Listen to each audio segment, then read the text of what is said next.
Hey everyone, and welcome back to Swift Guitar Lessons for another by request song tutorial. In today's lesson, I'll be breaking down Ray Charles' 1961 classic, Hard Times, from his album The Genius Sings the Blues. Now, this is a tune that I've received a constant flow of requests for ever since posting a lesson on Georgia on My Mind. So I'm really happy to break this one down.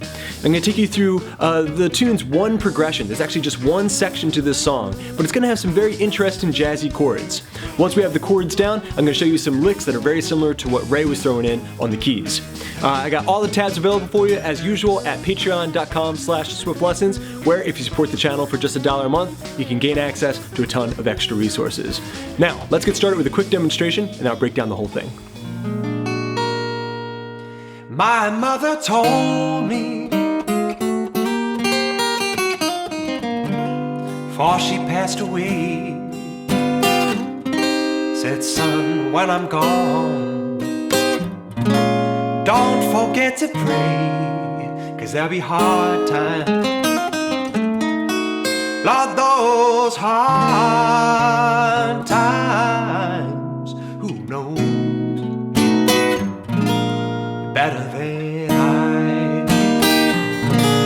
Well, I soon found out just what she meant. I had to pawn my clothes just to pay the rent, talking about hard times. All those hard times, who knows better than I? I had a woman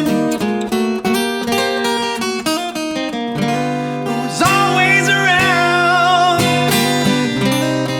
when I lost my money. Oh, she put me down, talking about hard times. Lord, those hard times, who knows? Yeah, better than I.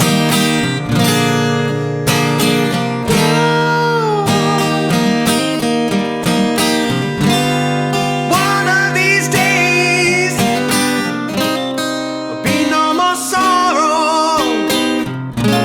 When I pass away, I'm talking about hard times.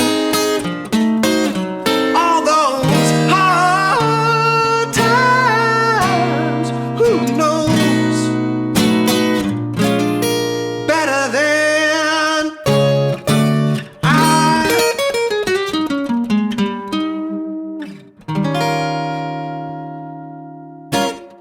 Okay, close look at the fretboard and also my pick in hand. We're in standard tuning, and I have a capo here on the 3rd fret.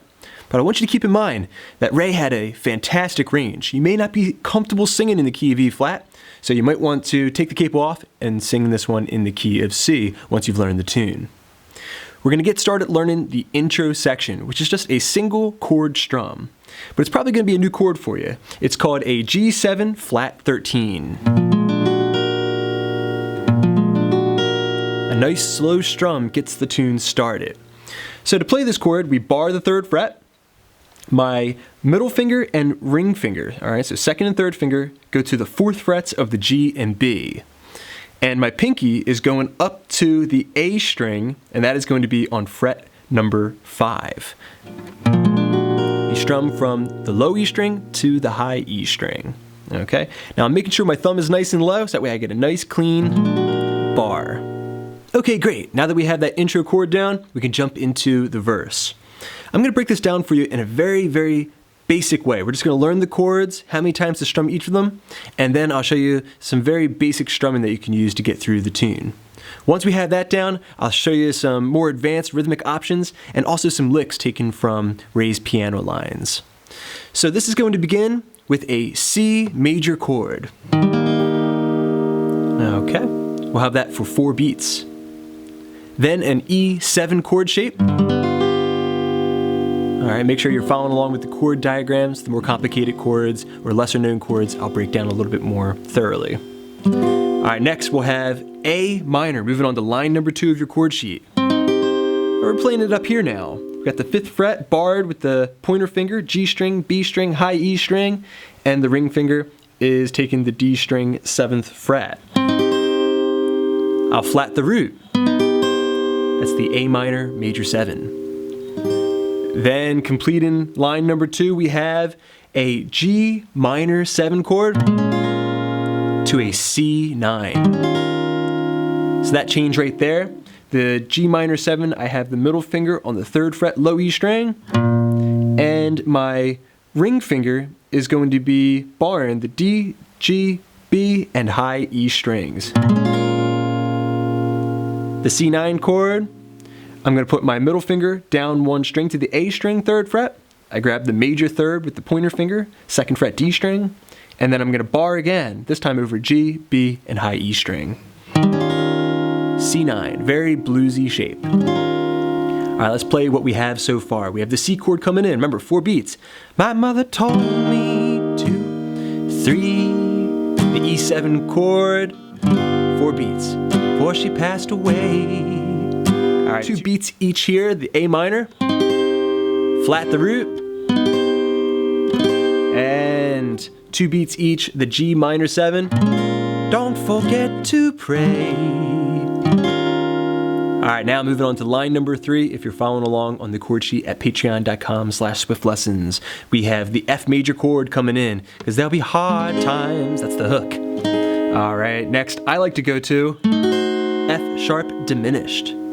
So F major chord, 1, 2, 3, 4. That's my pointer finger on the 4th fret of the D string, ring on the 5th fret G, middle on the B string, 4, and I got my pinky here on the 5th fret of the high E string. Call it my zigzag chord. All right, so there'll be hard times. Next we have the C chord coming in. All those hard times, 2 beats each. All right, let's wrap it up now. The last set of chords, line number 4 on your chord sheet. We have G sharp 7. All right, I'm barring the 4th fret. I got my ring finger up on the 6th fret A, middle finger on the 5th fret G. All right, next we're gonna go down 1 fret to G7, better than I, and get you back to a C chord. All right, so who knows better than I, just like that. So 2 beats each on the G sharp 7, and we have the G7 to C. From there, I might turn around to the G7 chord to start over and get myself to verse number 2. All right, let's play the entire verse now with simple strums. We got the G7 flat 13 chord starting us off in the intro,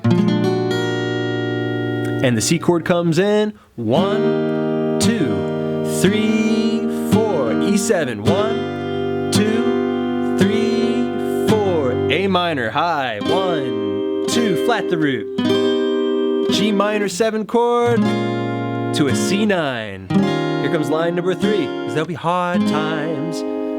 F sharp diminished. The C chord comes in to an A7.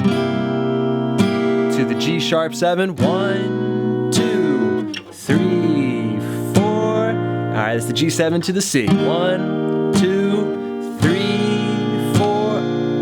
The G7 chord in open position. It's going to turn us back around and get us to verse number 2. Okay, great everybody. If you can play through those chords, you've memorized each of them, then you can basically play the tune. It sounds great just kind of doing single whole note strums over each of these sections. But I'm going to give you just a basic idea of how you can navigate through the chords with some basic strumming patterns. So one pattern that I like to use from time to time is the down, up, chuck, up pattern. Over a C chord, it would sound like this.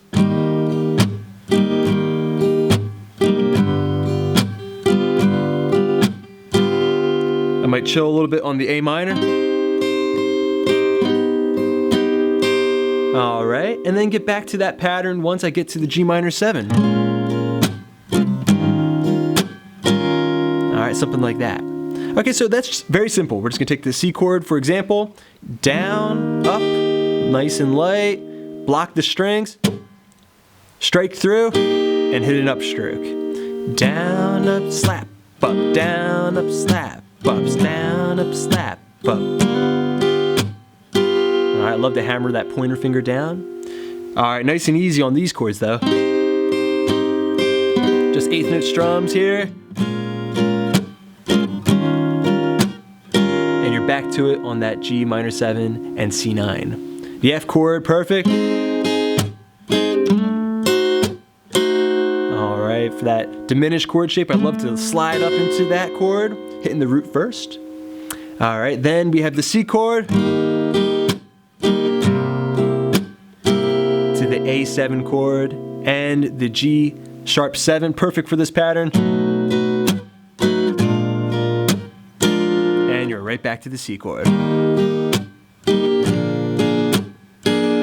The down, up, chuck, up pattern. Okay, tremendous everybody. You can play through the chord progression, and you now have a very useful kind of bluesy, swinging, strumming pattern, the down, up, chuck, up pattern. Now let's talk about some of the more kind of groovy tricks that we can throw in between these changes. Some licks and also walk-in transitions. So I hit that first chord. All right, the first trick we're gonna throw in is over the C chord where I'll play. A little hammer on the G string 2nd fret. Told me, it's the same note that we're singing on Told Me. All right, so. My mother told me. And then we're gonna do a little walk up, just the same way that Ray does on the keys. All right, that's 2 on the D, 1 on the B string, 3 and 3, 4 and 4, and a slide up to 5 and 5. My mother told me. Next, we're going to learn one of Ray Charles' patented licks to get us to an E7 chord. Okay, so this lick is going to come in right after that walk up. My pinky grabs the 5th fret of the high E string. Then I go to the 3rd fret. I like to hit those 2 notes at the same time there initially. That'll be the B string and the high E string, 5th fret. Then that 3rd fret. 5, 4 on the B string. Then I'll hammer from 1 to 3 on that same string.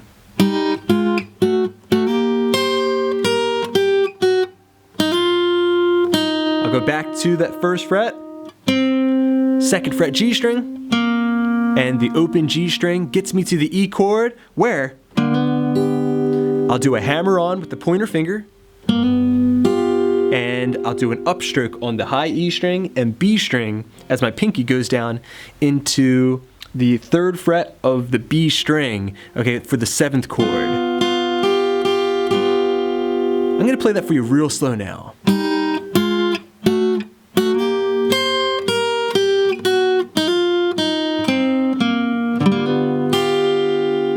Just like that. Very professional way to transition from the C chord to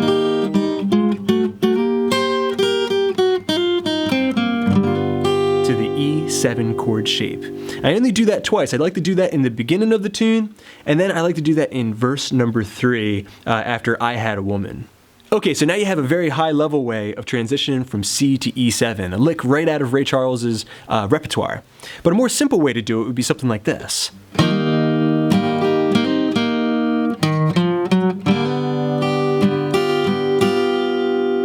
Something along those lines. And you gotta really be able to feel this. I don't play these things the same way every time. So a C chord, hammer in the middle finger down on the D string, a down in an upstroke, and then we hammer down onto the G string, 2nd fret. And then remove it. Then we walk. 3rd fret A, open D, 1st fret of the D string, and the E major chord, hammering down onto the pointer finger, and then adding in the pinky for the dominant 7. When you add the pinky is up to you. You just, like I said, you got to really be able to feel these things. Okay, so nothing's set in stone.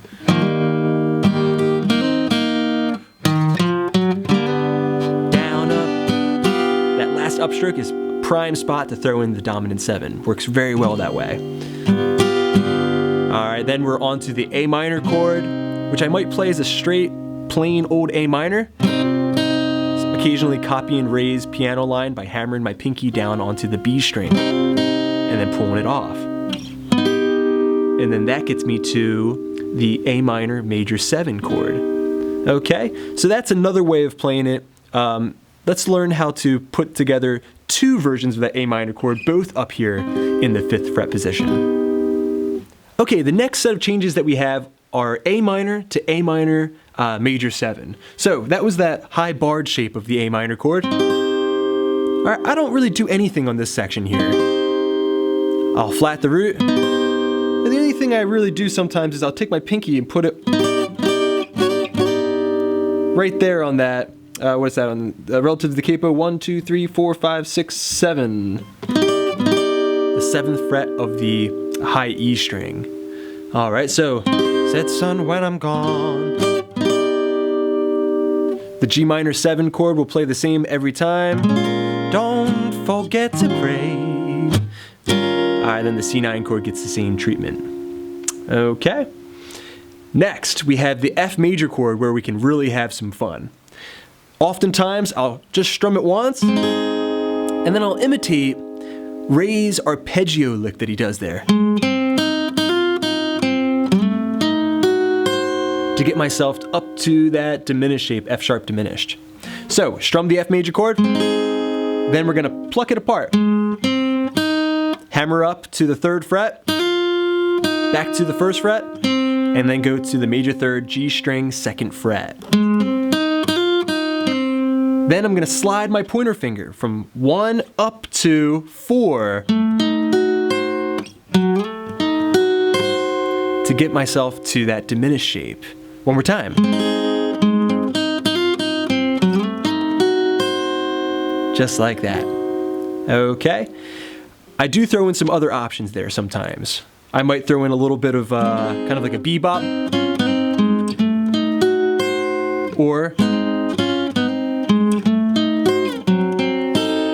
2 diminished shapes there. So consider that an option. Okay, so I'm gonna break down that bluesy little F trick for you, right as Ray comes in singing, because there'll be hard times. The F chord comes in real slow now.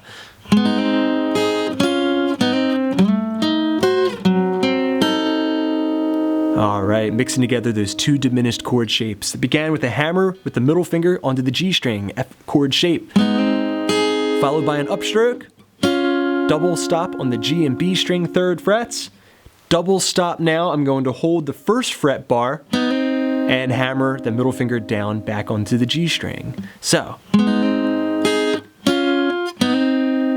I'm going to slide up to my diminished shape, hit the D string and G string, and then I'm going to pluck the B and E together and do the same thing in the 1st fret position with the same exact chord shape. Okay, now it's E flat diminished. You put it all together.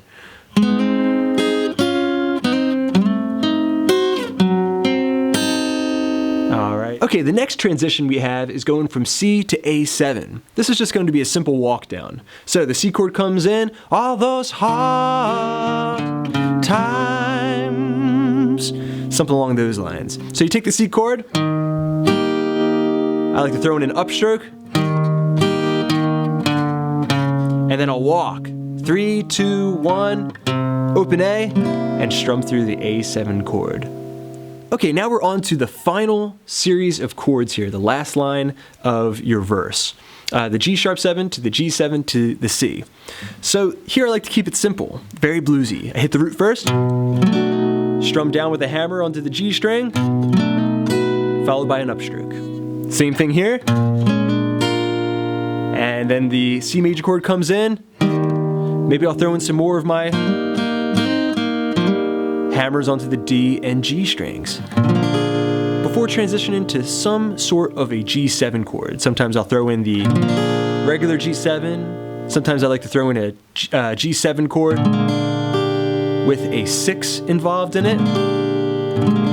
Open E string, so that's the 3rd fret low E string, 2nd fret of the A string, and 3rd fret of the D string, that dominant 7. Alright, this is a great chord that works for the intro as well. Alright, so then you put all that together, we have... And then back to the C chord, to a G7 chord turns you around. Now if it was the end of the tune, I'd find myself using the same shapes that I had for the G sharp 7 and G7 here, but I'd put it here on the, let's see, relative to the capo, that's 1, 2, 3, 4, 5, 6, to end the tune, okay? So let's let this be the last little part of this lesson here. Chromatic up. All right. Then you can use your blues scale, your pentatonic scale.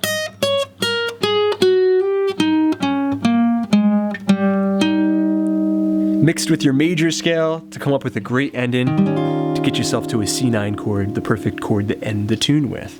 So, my little lick there, I walk down the pentatonic scale, and then I do a little hammer. Index to middle finger, hammering non-relative, not relative to the capo, 11 to 12. And then that's a great way to end it to the root. But I'll continue walking down the pentatonic scale, to the blues scale, to the major scale. Now I'm on the 10th fret, not relative to the capo again, and I'll grab myself the 13th fret. Okay, so we have...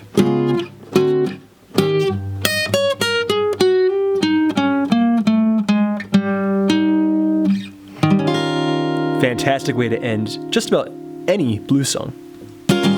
Alright, fantastic everybody. You had your intro down, you've built up all the chords for the verse, gotten them memorized into your muscle memory, and you've picked up some basic blues strumming using your down-up, chuck-up pattern, and then enhanced it by learning some very, very professional licks and walk-in transitions. Congratulations, you're ready to perform.